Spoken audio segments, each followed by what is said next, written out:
નમસ્કાર, યલગાર ન્યૂઝમાં આપનું સ્વાગત છે। જોઈએ આજના મુખ્ય સમાચાર। થોડી વાર માટે બધું ભૂલી જાઓ અને ફક્ત મારી વાત સાંભળો ધ્યાનથી, કારણ કે જે હું કહેવા જઈ રહ્યો છું તે કોઈ સામાન્ય સમાચાર નથી। આ એક ચીઝ છે, આપણા છોટા ઉદેપુરમાંથી ઉઠતી એક દર્દનાક ચીઝ। એ જિલ્લો જે પોતાની પ્રકૃતિ અને સંસ્કૃતિ માટે ઓળખાય છે, આજે એની ઓળખ પર દારૂના દાગ લાગી રહ્યા છે।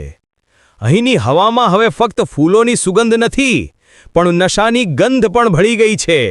અને આ કોઈ અકસ્માત નથી, આ એક ષડયંત્ર છે। આપણા યુવાનોને બરબાદ કરવાનું, આપણા સમાજને ખોખલો કરવાનું, અને આપણે ચૂપચાપ બધું જોઈ રહ્યા છીએ। બસ હવે નહીં, સ્ટેટ મોનિટરિંગ સેલ ગાંધીનગરથી એક ટીમ આવે છે અને એ બધું શોધી કાઢે છે જે સ્થાનિક તંત્રની નજર સામે હોવા છતાં દેખાતું નહોતું। કેમ? આ સવાલનો જવાબ કોણ આપશે? ઝોઝ પોલીસ મથકની હદમાં આવેલું શિલોજ ગામ અને ત્યાંનું નિશાળ ફળિયું। નામ જુઓ, નિશાળ ફળિયું। જ્યાં બાળકોએ ભણતરના પાઠ શીખવાના હોય, ત્યાં ઝેરના વ્યાપારના પાઠ ભણાવાઈ રહ્યા હતા। ગેમલાભાઈ રાઠવા અને સુખિયાભાઈ રાઠવા, આ બે નામ પાછળ છુપાયેલો હતો લાખોનો ગેરકાયદેસર કારોબાર।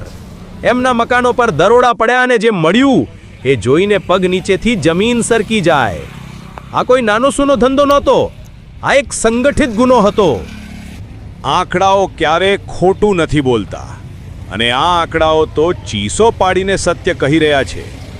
9117 આટલી વિદેશી દારૂની બોટલો, એક બે નહીં, 10-20 નહીં, પૂરી 9117 બોટલો।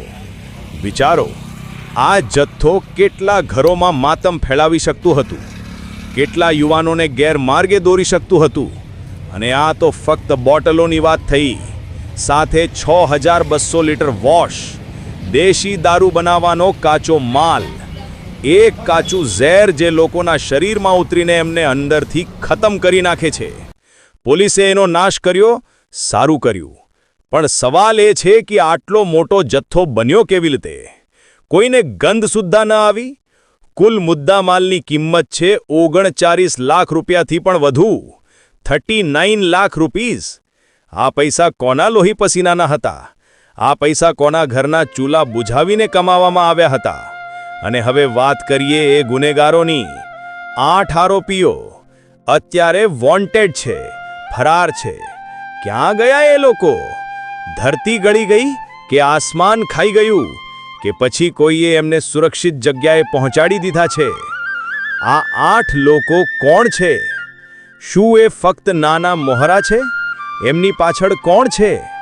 એ મોટો ખિલાડી કોણ છે જે પડદા પાછળ રહીને આ બધું ચલાવી રહ્યું છે? ગામના લોકોને, આસપાસના લોકોને, કોઈને ખબર નહોતી? આ વાત ગળે ઉતરતી નથી। આટલો મોટો કારોબાર કોઈની મદદ વગર, કોઈની રહેમ નજર વગર ચાલી જ ન શકે। જે લોકોએ આ બધું જાણતા છતાં આંખો બંધ રાખી, જેણે મદદ કરી, એ આ 8 આરોપીઓ કરતાં પણ મોટા ગુનેગાર છે। એમને પણ